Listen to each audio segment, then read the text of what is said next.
फिर आपका स्वागत है। मैं अभिसार शर्मा। आज मैं आपसे एक सवाल पूछना चाहता हूं। सरकार लोगों को कोरोना काल में बिस्तर नहीं दे पाई, ऑक्सीजन नहीं दे पाई, दवाइयां भी नहीं दे पाई, अब मौत के आंकड़े भी छुपा रही है। और जब कुछ ऐसी खबरें सामने उभर कर आ रही हैं जिसमें असल मौत के आंकड़े सामने उभर कर आ रही है, तो यह सरकार बौखला रही है। जो लोग उन खबरों को प्रचार प्रसार कर रहे हैं उन्हें देशद्रोही बताया जा रहा है। विपक्ष के जो नेता उसकी बात कर रहे हैं उन पर हमला किया जा रहा है, उन्हें गिद्धों का नाम दिया जा रहा है। सबसे पहले दोस्तों ये वीडियो देखिए।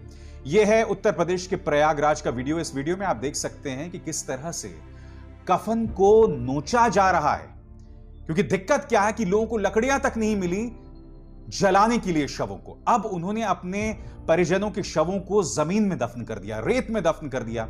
अब इस वीडियो में आप देख सकते हैं बाकायदा कफन को नोचा जा रहा है, कफन को हटाया जा रहा है। मैं ये जानना चाहता हूं इस मौत में आखिर गरिमा कहां है? कैसे छीन ली गई मृतक की अस्मिता को, और इसका जवाबदेह कौन है?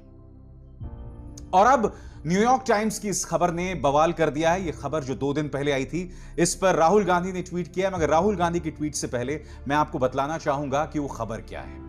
न्यूयॉर्क टाइम्स की खबर आपके स्क्रीन पर। उनका कहना है अभी तक आधिकारिक आंकड़ों के मुताबिक करीब 3,07,231 लोग मारे गए हैं।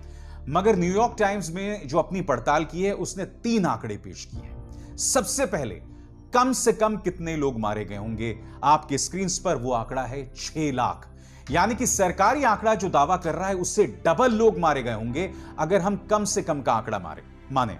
और आपके सामने जो असल में जितने लोग मारे गए होंगे वो है 1.6 मिलियन, यानी कि 16 लाख लोग मारे जा चुके होंगे। और हो सकता है कि यही आंकड़ा हो, 16 लाख लोग भारत में कोरोना की वजह से मारे गए होंगे। और आपके सामने द वर्स्ट केस सिनेरियो, यानी कि ये वो आंकड़ा है जो संभव है, जो हो सकता है कि सरकार ने छुपा दिया हो। आपके सामने 4.2 मिलियन, यानी कि 42 लाख लोग मारे गए होंगे। मैं जानता हूं केंद्र सरकार का जो प्रचार तंत्र है वो क्या कह रहा है। केंद्र सरकार का प्रचार तंत्र कह रहा है कि साहब मृतकों के आंकड़े बताना वो हमारे हाथ में थोड़ा है, राज्य सरकार के हाथ में। राज्य सरकारें क्या कर रही हैं मैं आपको बाद में बताऊंगा, क्योंकि मैंने आपको एक वीडियो दिखा दिया है कि भारतीय जनता पार्टी की यूपी की जो सरकार है वो क्या कर रही है। वो तो बाकायदा कफन को नोच रही है। अब मैं आपको बताता हूं किस तरह से यह बवाल हो गया है। राहुल गांधी ने इस पर ट्वीट किया है जो इस वक्त आपके स्क्रीन पर है।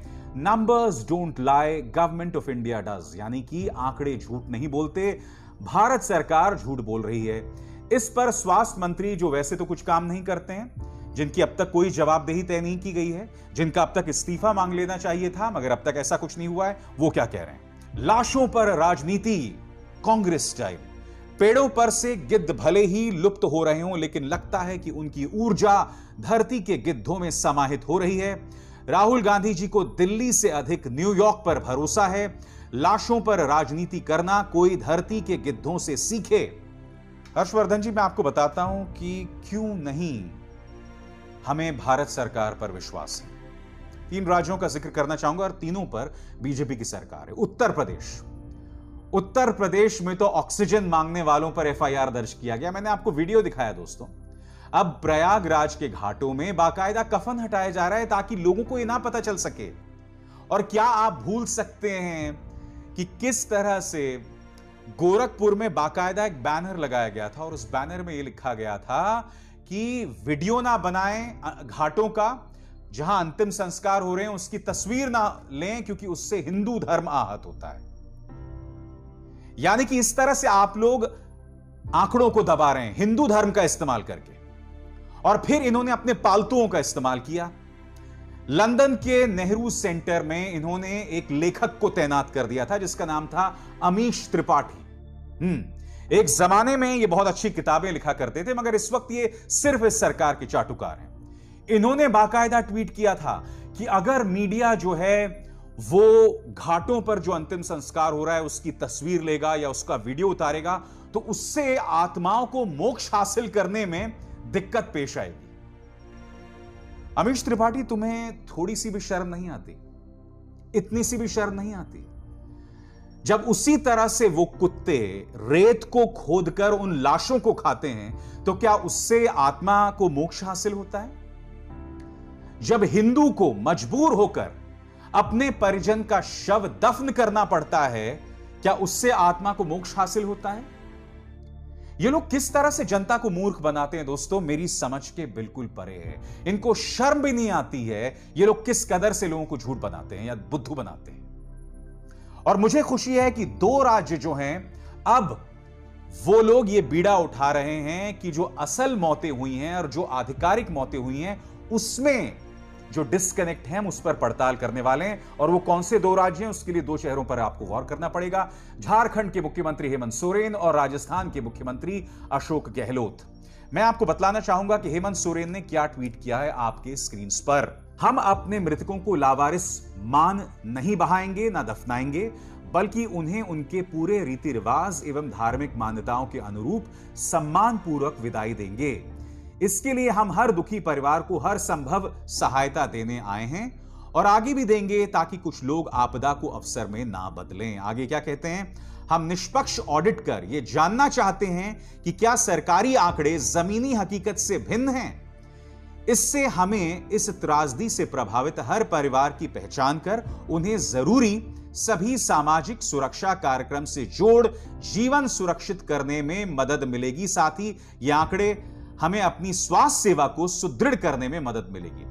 अब मैं आपको बतलाना चाहूंगा कि राजस्थान सरकार ने क्या किया। आपके स्क्रीन पर इंडिया टुडे की खबर, Rajasthan government forms teams to audit covid death toll data in state. यानी कि अशोक गहलोत ने यह कदम उठाया है कि असल में कितनी मौतें हुई हैं, हम उसकी पड़ताल करेंगे। और क्यों करेंगे मैं आपको बताता हूं, क्योंकि दैनिक भास्कर की यह खबर जो थी ना दोस्तों, वो गहलोत सरकार के मुंह पे एक करारा तमाचा थी। आपकी स्क्रीन पर भास्कर की ग्राउंड रिपोर्ट, सरकार ने 50 दिनों में जिन 25 जिलों में बताई 3,918 कोरोना मौतें, उनके सिर्फ 500 गांव ब्लॉक से उठी 14,482 अर्थीयां, यानी कि 4 गुना ज्यादा दोस्तों।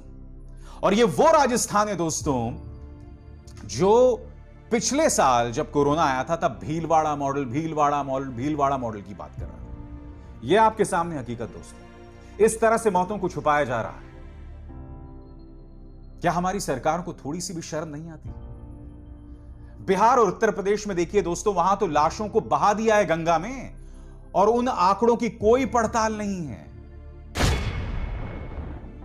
मैं आपको एक आंकड़ा बताना चाहता हूं दोस्तों। 2019 में जब कोरोना नहीं था, तब अमूमन शमशान घाटों में 27,000 शव जलाए जाते थे, एक आंकड़े के मुताबिक। क्या आप जानते हैं कि सरकार यह दावा कर रही है कि रोज 4,000 लोग मारे जा रहे हैं। पिछले 24 घंटों में शायद 3,800 मारे गए, मगर उससे पहले लगातार रोज 4-4 हजार लोग मारे जा रहे होते। अब सोचिए, इन 4,000 लोगों को आप उन 27,000 लोगों में जोड़ें, यानी कि 31,000। तब क्या इतनी बुरी हालत होती अगर रोज 31,000 लोग मारे जा रहे होते? नहीं, क्योंकि आंकड़ा 4,000 का नहीं है, इससे 10 गुना ज्यादा है, इससे 5 गुना ज्यादा है।